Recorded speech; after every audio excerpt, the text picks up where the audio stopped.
여러분 평생 믿어온 상식 하나를 오늘 점검해 보겠습니다. 계란과 두부가 단백질의 왕이라 들었고 그래서 매일 챙겨 먹었는데 정작 계단만 오르면 숨이 차고 병뚜껑은 여전히 안 열리고 손주가 안아달라 하면 마음이 먼저 미안해집니다. 그래서 이상했습니다.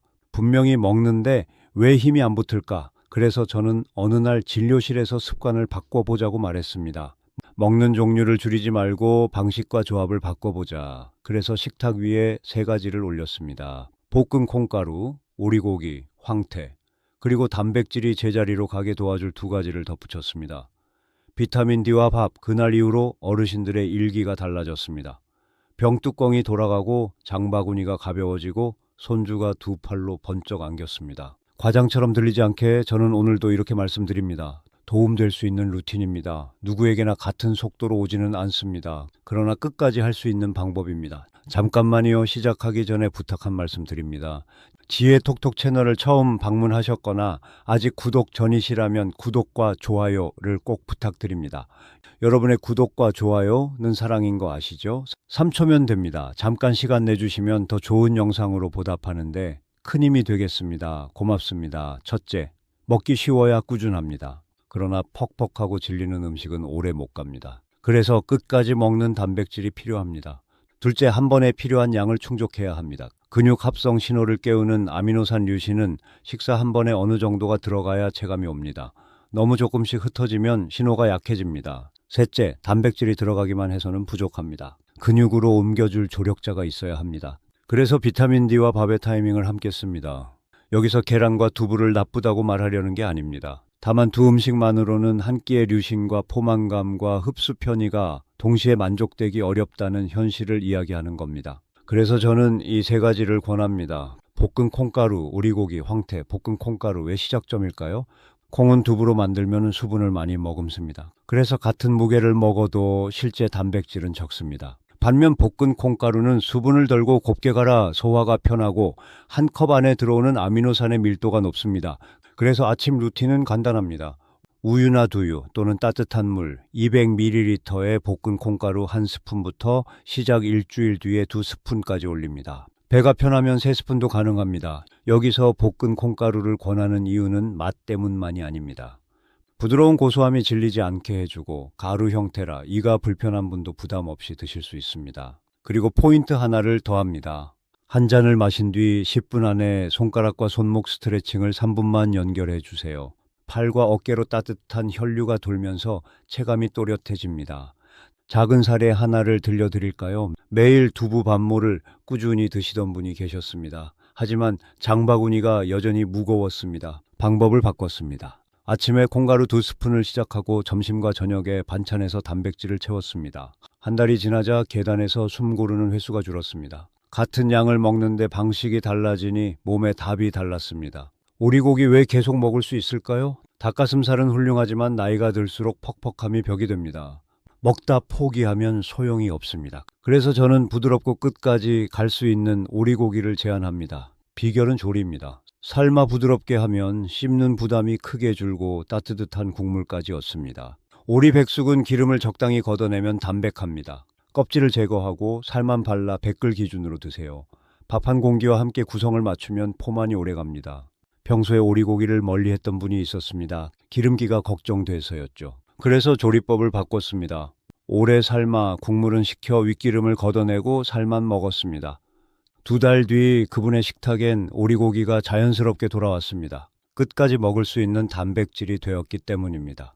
팁을 적습니다. 오리고기는 대파, 마늘, 생강과 함께 오래 끓이세요. 식힌 뒤 굳은 기름을 제거하면 향긋하고 담백한 단백질 접시가 됩니다. 소금은 끝에 살짝만 더하세요. 황태는 왜 단백질을 촘촘히 채울까요? 황태는 건조 과정을 거치며 수분이 줄고 단백질 밀도가 높아집니다. 그래서 같은 그릇 안에 더 많은 아미노산이 들어옵니다. 무엇보다 조리 시간이 짧고 소화가 편합니다. 아침 황태 달걀국 루틴을 권합니다. 황태를 불려 손으로 찢고 물이 끓으면 넣어 5분 달걀을 풀어 마무리하세요. 소금은 한 꼬집만 충분합니다. 밥 한 공기와 함께 드세요. 중요한 점이 하나 있습니다. 아침에 따뜻한 국 한 그릇과 밥 한 공기를 먹어야 몸이 하루를 견딜 힘을 받습니다. 아침을 굶고 점심에 몰아 먹으면 오후에 기운이 꺾입니다. 규칙이 근육을 지킵니다. 비밀 2위 비타민 D, 단백질이 혈관에 들어왔다고 곧장 근육으로 가는 것은 아닙니다. 비타민 D는 근육 단백질 합성에 관여하는 여러 문을 열어주는 조력자입니다. 확인 방법은 간단합니다. 병원에서 혈액 검사로 수치를 확인하세요. 낮다면 생활 습관부터 바꿉니다. 낮 시간 20분 햇빛을 팔다리로 쬐고 기름기 있는 반찬과 함께 비타민 D 보충제를 의사와 상의해 사용하세요. 핵심은 꾸준함입니다. 한 번 먹고 끝이 아니라 매일 같은 시간에 작은 알 하나가 몸의 신호등을 안정시킵니다. 비밀 1위 밥을 줄이면 살이 빠질 거라 믿기 쉽습니다. 그러나 단백질이 근육으로 옮겨가려면 함께 먹는 탄수화물의 도움을 받는 편이 체감이 빠릅니다. 밥을 먹으면 몸은 에너지를 안정적으로 쓰기 시작하고 단백질은 에너지원으로 쓰이지 않고 제자리인 근육으로 가는 여지가 커집니다. 그래서 단백질과 밥은 한 접시에 있어야 합니다. 비율 가이드입니다. 단백질 한 접시에 밥 한 공기 혹은 반 공기에서 한 공기 사이 체중과 활동량에 맞춰 조절하세요. 두려워하지 말고 일주일만 기록해 보세요. 오히려 기운이 붙고 간식이 줄어드는 걸 느낄 수 있습니다. 아침에 황태 달걀국과 밥 한 공기, 김치 또는 나물 소량, 간식은 물이나 따뜻한 차 한 컵, 점심 오리고기, 백남과 밥 한 공기 채소 2접시가는 약하게, 간식 과일 한 조각 혹은 요거트 소량, 저녁 볶은 콩가루 음료 한 잔과 밥 반 공기, 김이나 두부 반찬, 취침 전 가벼운 스트레칭 5분 그리고 수분 한 컵. 1주차 목표는 위를 편하게 하는 것입니다. 매 끼니 과식하지 않고 단백질과 밥의 짝을 맞춥니다. 2주차 목표는 반복의 감각을 익히는 것입니다. 같은 시간 비슷한 양 같은 순서로 먹습니다. 이때 팔다리의 탄력과 계단 호흡 그리고 병뚜껑 테스트를 매주 같은 요일 같은 시간에 확인합니다. 첫째, 만성질환약을 드신다면 식단 변화 전에 주치의와 상의하세요. 둘, 신장질환이 있거나 단백질 제한이 필요한 분은 반드시 전문의 지시를 따르세요. 셋째, 역류성 증상이 있는 분은 공복 고단백과 식초류의 자극을 피하고 더 촉촉하고 부드러운 조리를 택하세요. 넷째, 오리고기는 삶은 뒤 식혀 굳은 기름을 걷고 삶아 드세요. 다섯째, 볶은 콩가루는 소화 부담을 줄이기 위해 물이나 우유에 충분히 풀어 드세요. 여섯째, 황태 국은 간을 심플하게 하고 소금은 최소화하세요. 일곱째, 비타민 D는 과량을 피하고 라벨의 1일 권장량 범위 내에서 꾸준히 유지하세요. 정리합니다. 오늘의 핵심은 세 줄입니다. 계란과 두부만으론 체감이 더딜 수 있습니다. 그래서 볶은 콩가루 오리고기 황태로 끝까지 먹는 단백질을 채우고 비타민 D와 밥으로 제자리까지 배달합니다. 이 루틴의 진짜 힘은 맛과 부드러움과 반복성에 있습니다. 맛있어야 계속 먹고 부드러워야 끝까지 먹고 반복돼야 근육이 기억합니다. 오늘 저녁장을 보신다면 이렇게 담아보세요. 황태 한 퐁, 오리 한 마리 혹은 오리살 패키지, 볶은 콩가루 한 통, 비타민 D 보충제 한 병, 그리고 좋은 쌀 한 봉지. 내일 아침 냄비에 물을 올리고 황태를 찢어 넣고 달걀을 풀며 이렇게 중얼거려 보세요.